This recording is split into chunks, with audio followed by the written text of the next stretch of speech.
Hey folks, this video starts a three-part series. The last 3 days, not consecutive, but 3 days in the last week where I was on the Susquehanna River. Specifically, we're going to look at how you're going to fish before a rise, during a rise, and then once it's already up. This is our gauge, and the first day, which is the first video that I'll show you, was right around in here. It had not risen yet. The second day was somewhere in this range here where I fished with Jake Harshman. He got 95 inches, so a 19-inch average on 5 fish. And I was right behind him at 94 inches, so really good day for big fish.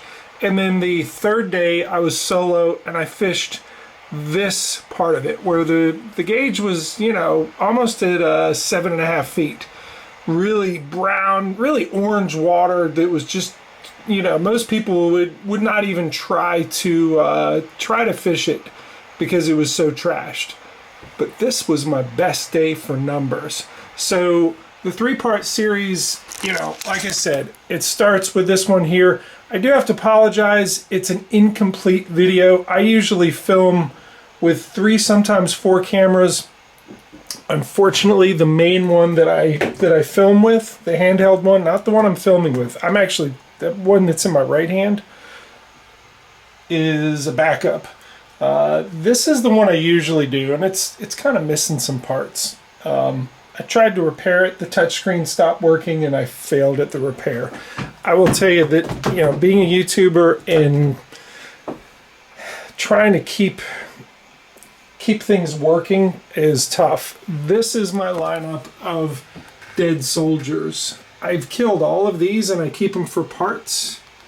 That's my current one, and it's dead, and there are the parts. Anyhow, I didn't get the footage out of that before I killed it.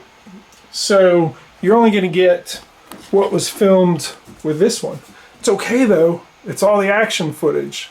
I put the GoPro behind me, and you're going to see a lot of fish caught in rapid succession, big ones, towards the end of the day as the storm was coming in.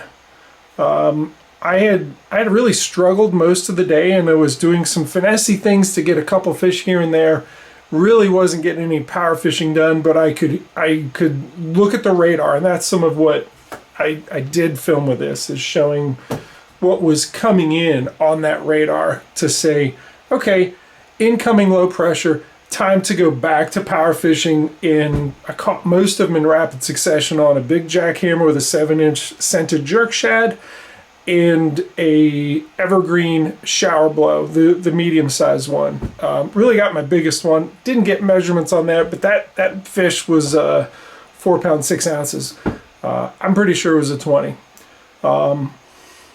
Anyhow, let's go ahead and dive into the footage that I shot with this. I will tell you, the other two that I shoot with, I got an Insta360 camera, and I just showed you some of that mudline footage a second ago. That was really day 3, which was yesterday. And I also shoot with the GoPro and the dome, but anyhow, you're going to need to follow parts 1, 2, and 3 and understand how to fish it before it rises, as you're about to get rained on, when it's in the rise, so where everything isn't muddy, but there are certain sections that are more productive than others. And then once it is really up there, part 3 is going to be fishing the mud and really trying to find areas that maybe aren't as muddy and places where they take refuge from a full-on torrent of water coming down. All right, let's watch day 1. By the way, none of this is possible without this. The Torqeedo Ultralight 1103. You can't fish the river levels that we did and paddle it or pedal it. It ain't happening. Not the way that we did it.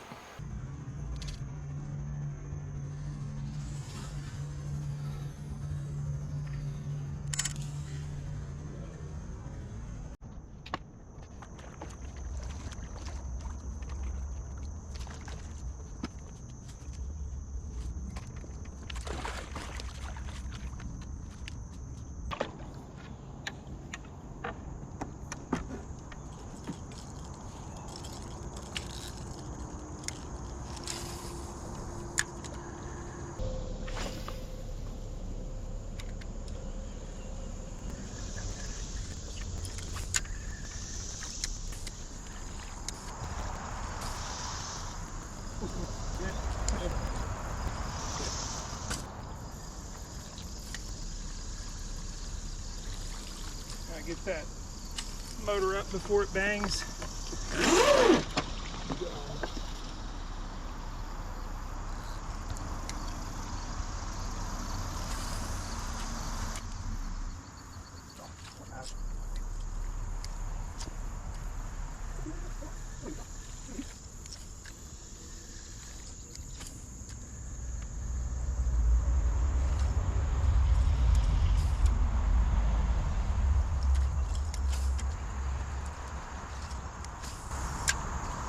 I can't believe there's no one in here eating.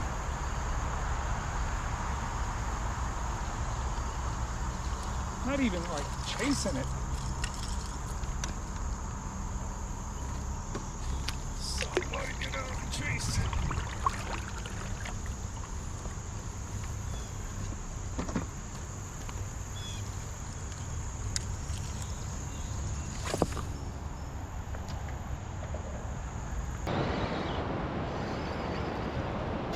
Oh, go for a stop recording.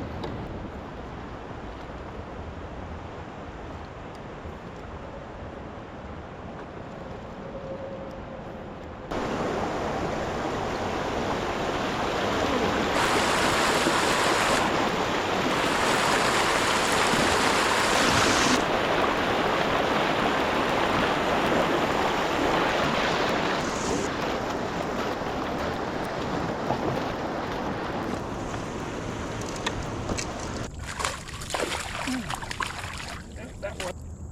Yeah. Get in there. Good job.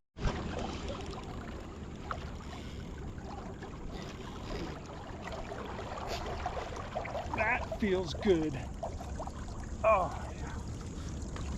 All right. Oh, yeah. The bigs are going to eat when the weather comes in. Yep, that's a good one.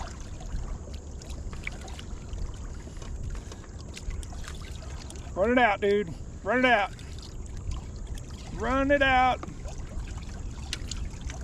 All right, that's enough running. Get in the net. Get in the net. Oh. Yes. Time to upshift. Man, super smooth on the Bates Hundo. You could hear that drag giving a little bit. Right on the corner of that grass bed, he liked that larger profile. Oh yeah. All right. Upshifting is a good idea. Thank you.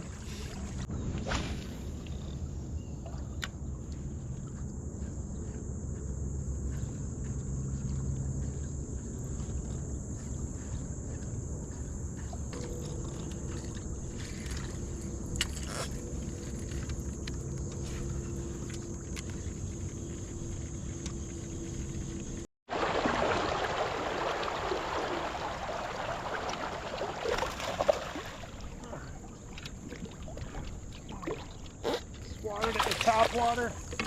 Oh, get off of there.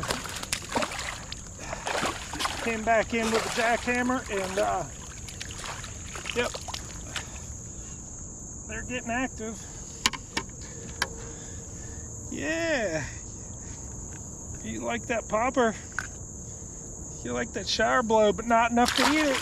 You like the jackhammer though.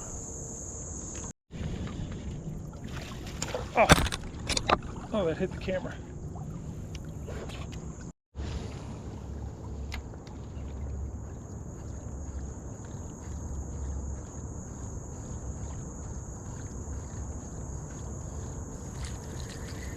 Even if you don't get bit on the shower blow, you create a lot of disturbance that gets them thinking about eating, because that top water plug sounds like stuff that's eating. It sounds like some other fish is eating, and it's like, man, I hadn't thought about eating. Now that you think of it, I'd like to eat a jackhammer. Top side of the grass island. Let me see it.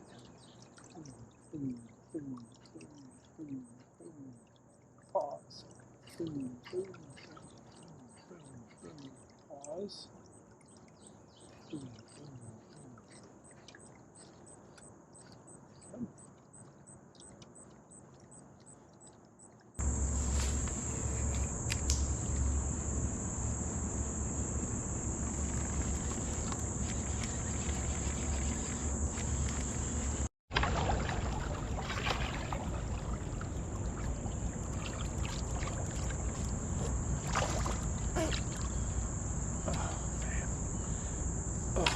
Boy.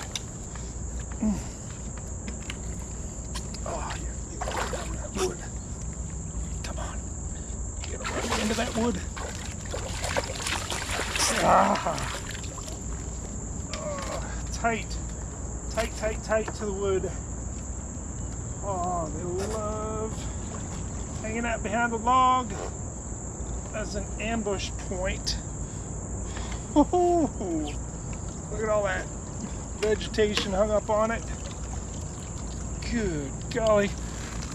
Big baits, big bass. Oh, that's a big one. He has jumped too many times. Oh, yeah.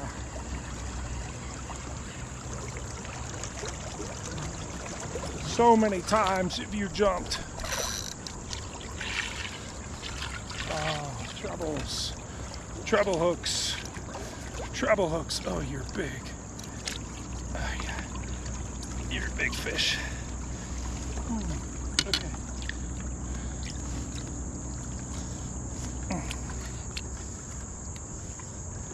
Yeah, you're a big, big, big fish on that shower blow. Ah! Jeez.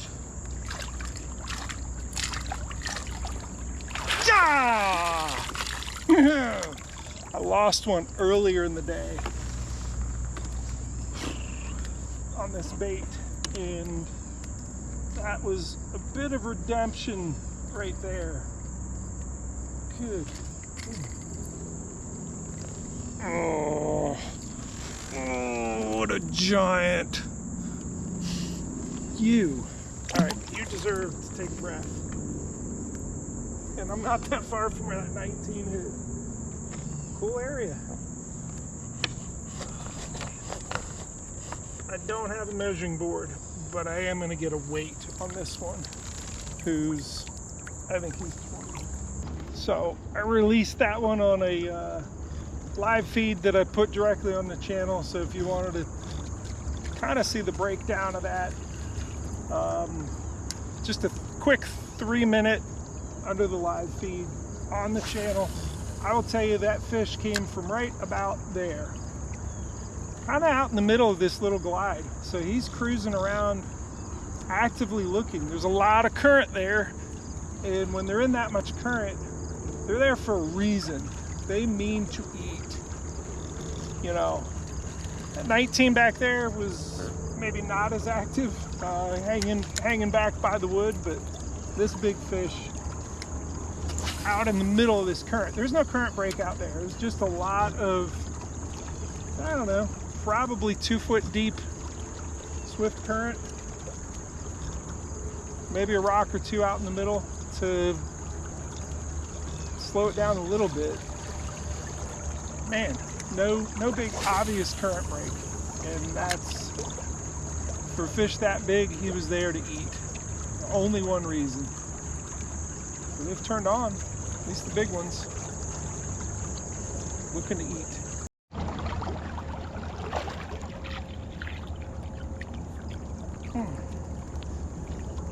Okay. Yep, that hundo just saved me with that smooth drag. Oh, it's another big fish on the jackhammer. Stay buttoned. Good Golly, you're fat. Oh, fat. Goodness gracious. He isn't real long, but he is pretty long. But look at that girth. Look at that fatness on him. All right, top of the grass bed. Check. Oh, hammer. Let me pull you away from there. All right. Another big one.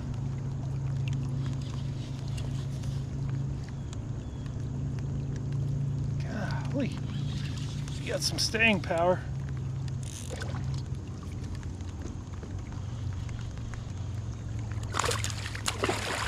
You do. That was a beautiful jump. Mm-hmm. Get in my net. God. Gotta keep coming. Keep coming.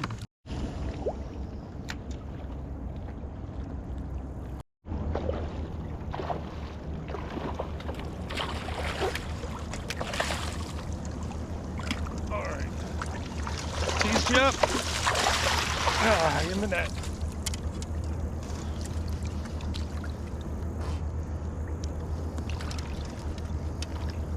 Yeah, you are a monster. You ain't bad though.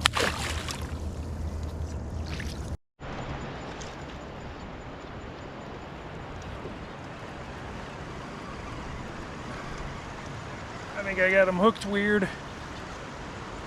Oh! And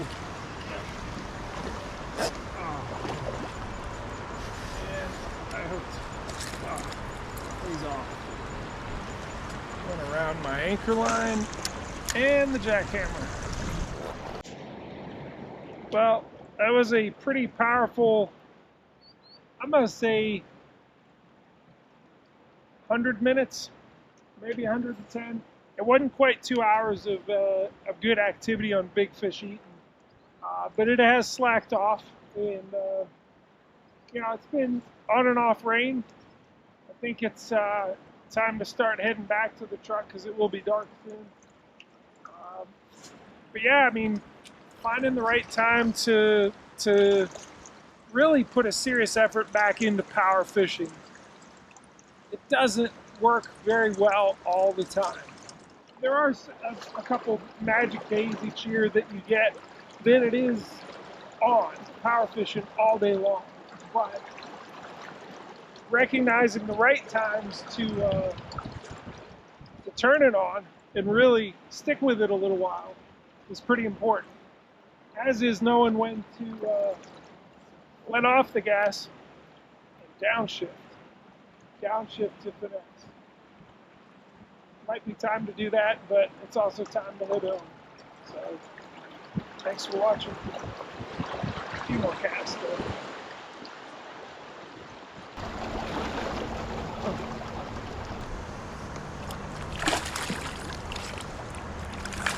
Little chunk of chunks.